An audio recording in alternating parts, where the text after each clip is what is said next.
પાટણના રાધનપુર ખાતે પાલિકાની ઘોર બેદરકારી સામે આવી છે। વરસાદ પછી રાધનપુરથી તારાજીના દ્રશ્યો સામે આવ્યા છે, જે અંતર્ગત રાધનપુરમાં 50થી વધુ પરિવાર 15 દિવસથી હજી પાણીમાં ડૂબેલા છે। લોકો પોતાના ઘરની બહાર આવવા માટે તરાપાનો ઉપયોગ કરી રહ્યા છે। ઉલ્લેખનીય છે કે વરસાદ એલર્ટ હોવા છતાં પણ પાલિકા દ્વારા કામગીરી કરવામાં ન આવતા છેલ્લે પાલિકાના પાપે લોકોને હાલાકી વેઠવી પડે છે। લોકો 15 દિવસ બાદ પણ પાણી ભરાયેલા સ્થળો પર જોવા મળી રહ્યા છે। નગરપાલિકા પાણીને બહાર કાઢવા માટે સદંતર નિષ્ફળ સાબિત થઈ હોય તેવું જોવા મળી રહ્યું છે। નગરપાલિકા સામે લોકોમાં ભારે આક્રોશ જોવા મળી રહ્યો છે અને પાલિકાની આ ઘોર બેદરકારી કહી શકાય।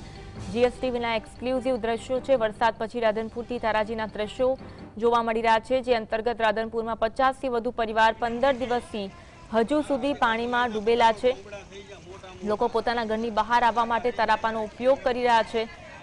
વરસાદનું એલર્ટ હોવા છતાં પણ પાલિકા દ્વારા કામગીરી કરવામાં ન આવતા છેલ્લે પાલિકાના પાપે લોકોને હાલાકી વેઠવાનો વારો આવી રહ્યો છે।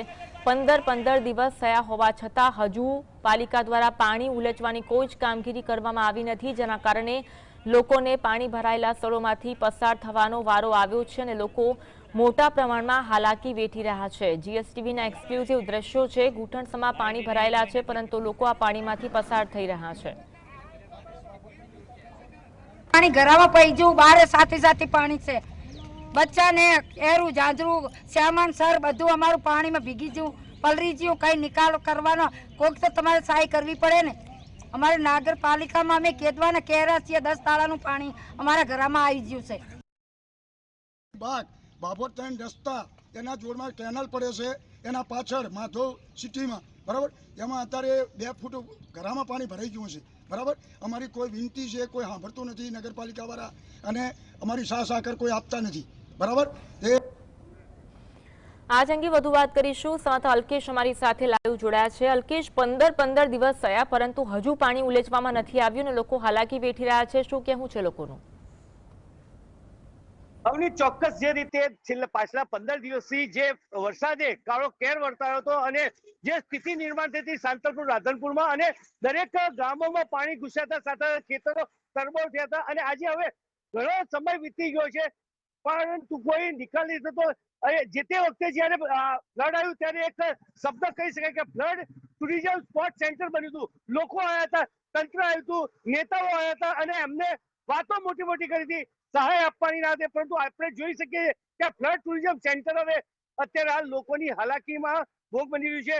જે રાધનપુરના દ્રશ્યો છે એ દ્રશ્યો માત્ર રાધનપુર શહેર પૂરતા નથી, આવા દ્રશ્યો તમામ ગામડાઓમાં છે કે જ્યાં હજુ પાણી ઓસરે નથી અને લોકોને પારાવાર મુશ્કેલીઓ પડી રહી છે। આ તો રાધનપુર શહેરના જે વિસ્તાર છે એમાં એક આ નવો આઈડિયા આપી તરાપો બનાવ્યો અને તરાપા થકી જે રીતે હવે જવાન કરી છે એ એમના ધન્યવાદ છે। બાકી આમ ડિઝાસ્ટર હોય તો ડિઝાસ્ટર આવે, પણ ક્યાંક ને ક્યાંક આ વ્યવસ્થા કરી છે રાધનપુર નગરપાલિકા છે, નગરપાલિકા દ્વારા પણ પાણીની નિકાલની વ્યવસ્થા કરી છે, છતાં પણ પાણી નિકાલની વ્યવસ્થા નથી થતી। આમ આ જે દ્રશ્યો છે એક માત્ર રાધનપુર શહેરના નથી, હજુ પણ સાંતલપુર પંથકમાં આવા દ્રશ્યો તમને જોવા મળી રહ્યા છે। એક આ એનો નમૂનો છે। જી અવની, લોકોમાં ઉગ્ર રોષ જોવા મળી રહ્યો છે। આટલા બધા દિવસ થયા, વરસાદ બંધ થયો પરંતુ પાણી ઓસરતું નથી, ઉલેચવામાં પણ નથી આવ્યું।